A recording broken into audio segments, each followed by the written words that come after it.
Famous in America comes back with everything, and this time we're going to talk about the celebrities who, coincidentally or not, died on the same day.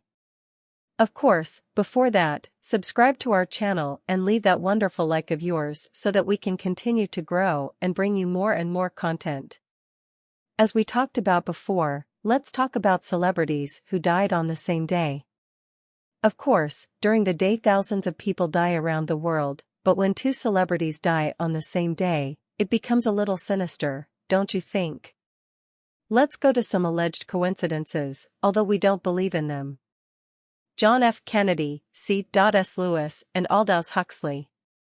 One of the most tragic deaths of the 20th century was the assassination of then-President of the United States, John F. Kennedy, assassinated during an entourage at Dealey Plaza in downtown Dallas, Texas on November 22, 1963. There are so many conspiracy theories regarding to that death, but a final verdict was never reached. On this same day, in Oxford, England, the British writer C.S. Lewis passed away. Lewis will forever be remembered for the Chronicles of Narnia. Originally published between 1950 and 1956, his fantasy novels have been adapted for both radio and television, stage, film, and even video games. And if you think it's over, this hasn't been a good day for British authors.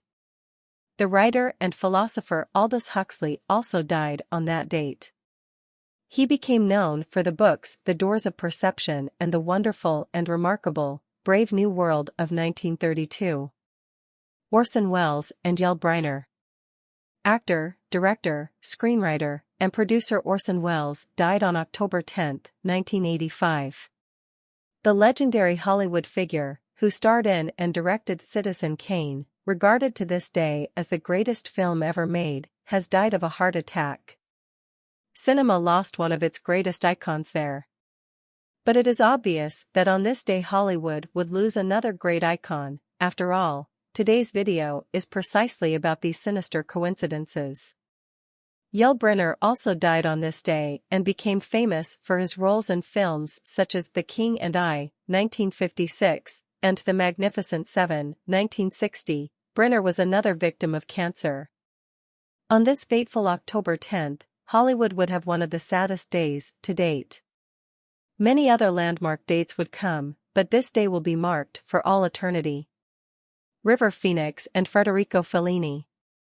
The life of Oscar winner Joaquin Phoenix's brother, the also talented River Phoenix, was cut short on October 31, 1993, after the actor died in a bar where he was drinking with his brother and friends, suffering drug intoxication combined with an overdose of cocaine and heroin, a mixture also known as speedball.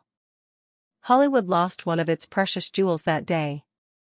Already in Rome, Italy, on that same day, left us the great Italian filmmaker and screenwriter Federico Fellini, known for cinema classics such as 8½, 1963, and A Dolce Vita, 1960, victim of a heart attack.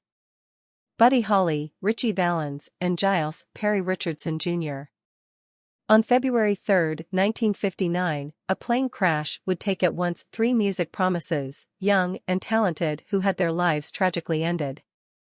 Their first was Buddy Holly, who achieved enormous success as a singer and songwriter in the mid-1950s, and who even opened several shows for none other than King Elvis Presley in 1955 and would later write some of the catchiest hits in the world, like That'll Be the Day and Peggy Sue, songs that would later influence the Beatles.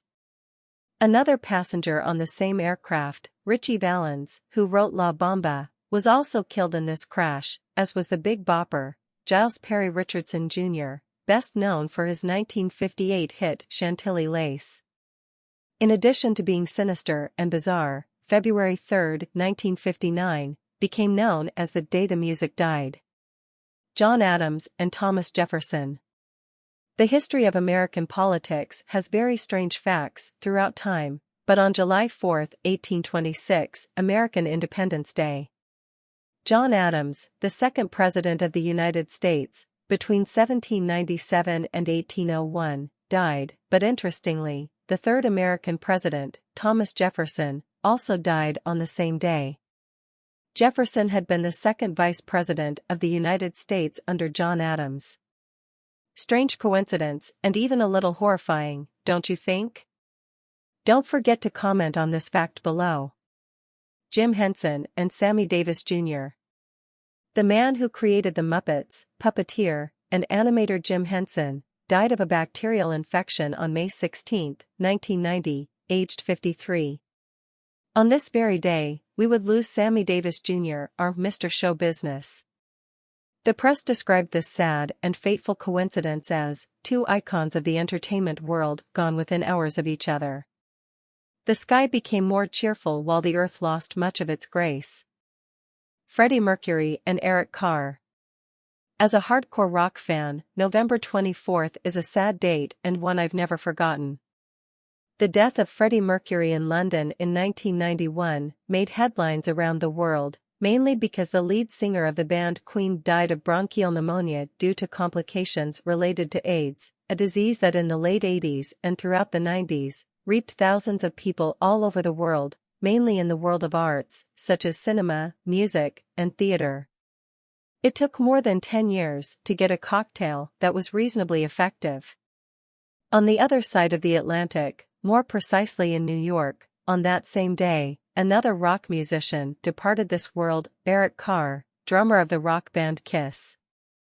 Carr died of cancer, and his death was overshadowed of course by Mercury's death, due of course to his greater exposure. If you like rock and like Kiss, comment below if you agree or disagree with my choice. I will be happy to read the comments.